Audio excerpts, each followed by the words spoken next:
galera, tudo bem com vocês? Espero que sim. Então, continuando nossas aulas de LPL, Língua Portuguesa e Literatura, hoje nós vamos trabalhar um pouquinho mais sobre os gêneros literários.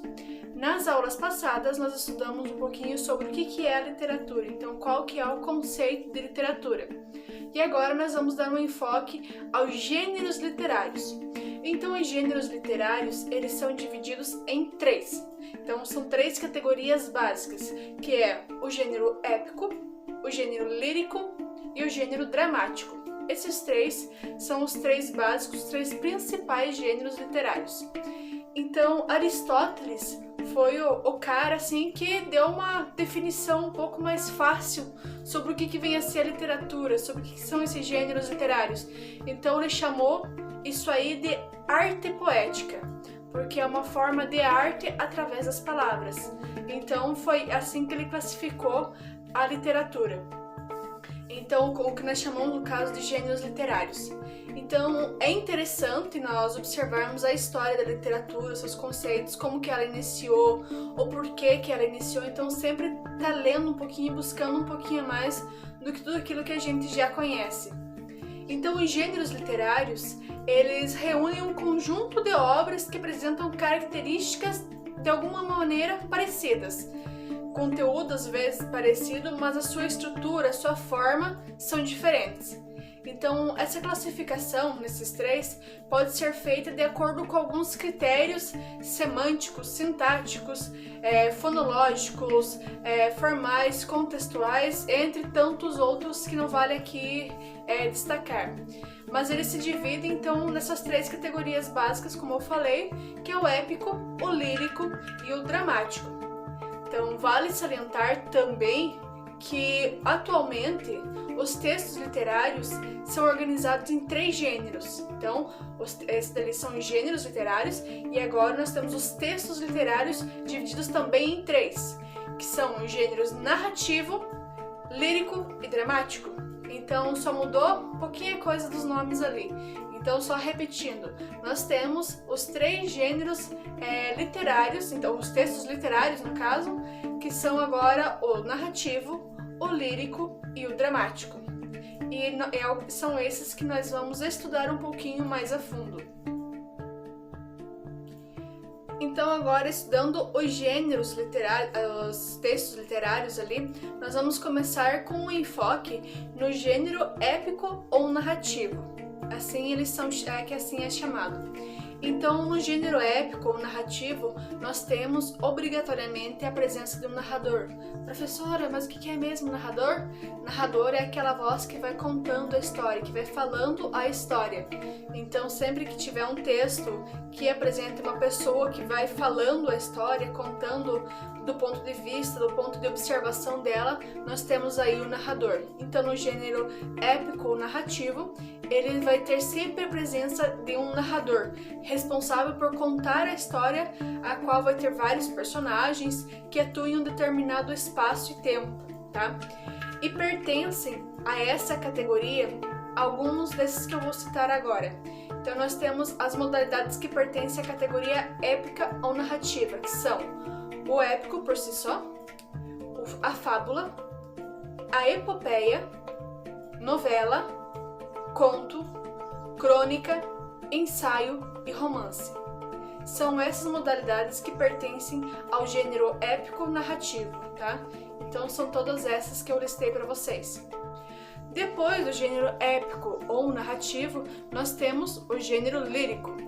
Quando vocês ouvirem sobre gênero lírico, lembre-se que as pessoas que costumavam apresentar os gêneros líricos, o que elas tinham? Elas tinham uma lira junto com ela, então aquele instrumento de cordas que ia tocando enquanto elas iam declamando seus poemas ou contando a história que estava ali envolvida naquele momento, tá? Então, lírico de lira. Então, os textos do gênero lírico expressam sentimentos, emoções de quem escreveu eles. São permeados pela função poética da linguagem, então sempre vai ter um fundinho de poesia junto com eles. Neles vai ter a predominância dos pronomes dos verbos da primeira pessoa, além da exploração da musicalidade das palavras. Então vai ter embalo das palavras, um ritmo das palavras, a rima, então ela vai estar sempre interligada ali entre eles. E estão entre as principais estruturas utilizadas no gênero lírico a elegia, a ode, a écloga e o soneto. Então são esses os principais as composições do gênero lírico. Então, dentre essas que eu citei agora para vocês, só repetindo: a elegia, ode, écloga e soneto, tá? Então esses são os principais que compõem o gênero lírico. E por fim, nós temos o gênero dramático. Então, o dramático lembra de drama, de choro, de emoções. Então, o gênero dramático, ele tem tudo isso aí. Ele é a forma teatral de você apresentar a vida ou algum aspecto que o autor estava mostrando. Então, de acordo com a definição também de Aristóteles em sua Arte Poética, né, os textos dramáticos, eles são próprios para representação, isso é, para teatro, e aprendem a obra literária em verso, ou prosa passíveis de encenação. Então, como eu falei, no gênero dramático nós vamos ter sempre essa encenação que vai estar junto com ele. A voz narrativa está entregue aos personagens. Os personagens, então, que vão se apresentar como os próprios narradores da história. Não vai ter às vezes acontece de ter um narrador, mas são raros os casos. E os atores, então, se comunicam por meio dos diálogos, né, que nós conhecemos. E pertencem ao gênero dramático os seguintes textos: o Auto. Só de lembrar de Auto da Compadecida, uma das grandes obras brasileiras, um exemplo, né? A comédia, a tragédia, a tragicomédia e a farsa. Um dos grandes nomes do gênero dramático, eu venho de novo citar esse nome porque não tem como deixar ele de ser citado, William Shakespeare. Ele podemos considerar como sendo o rei do gênero dramático, porque suas obras foram as que mais apareceram dentro desse gênero ali.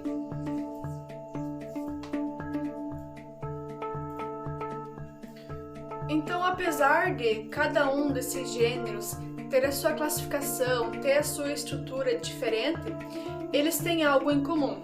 E o que seria esse algo em comum? A literatura. Dentro de todos eles, nós encontramos a boa e velha literatura. Então, sendo gêneros literários, apresentam aspectos, pontos em comum que definem a literatura.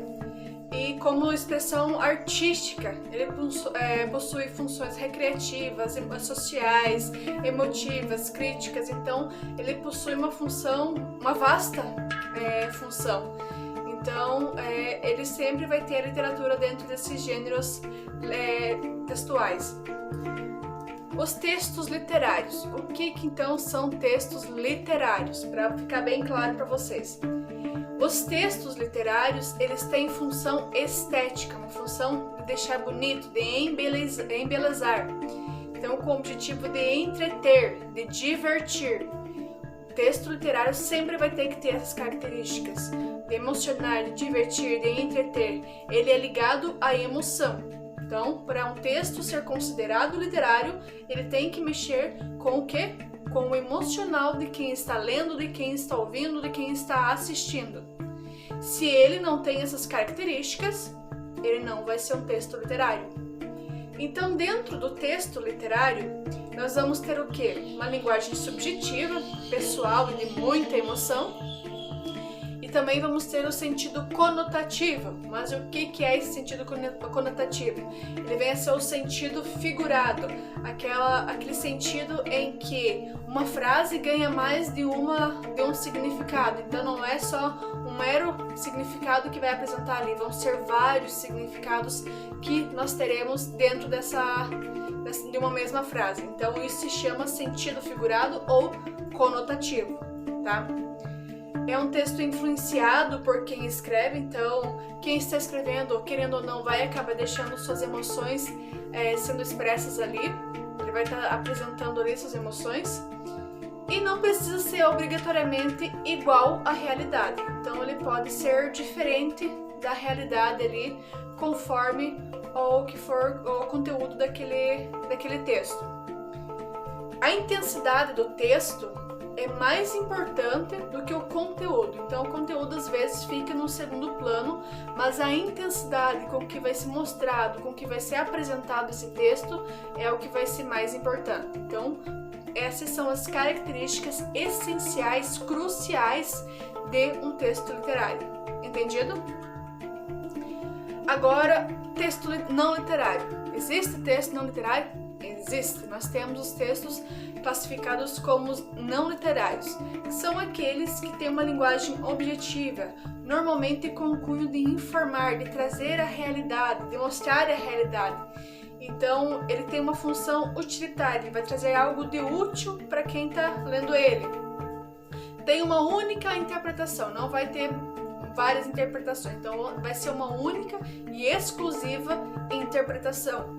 Como eu falei, com uma linguagem objetiva, clara e impessoal. Então, quem vai estar escrevendo ele não vai colocar ali a sua opinião, vai apenas trazer os fatos conforme eles são apresentados. O seu objetivo é informar, convencer ou então explicar alguma coisa. E o seu sentido é denotativo. E o que é um sentido denotativo? De uma única e exclusiva interpretação. Nós não vamos ter o sentido conotativo que nem lá nos textos literários. Os textos não literários, eles vão se apresentar no sentido denotativo, em o que vem a ser ele mesmo, então o sentido literal, o sentido real.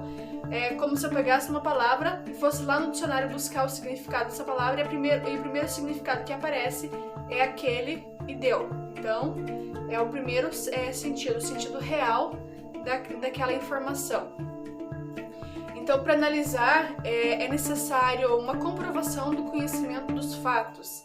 Então, normalmente as pessoas que escrevem os textos não literários, elas têm alguma fonte, algum meio no qual elas comprovam esses fatos dos quais elas estão escrevendo.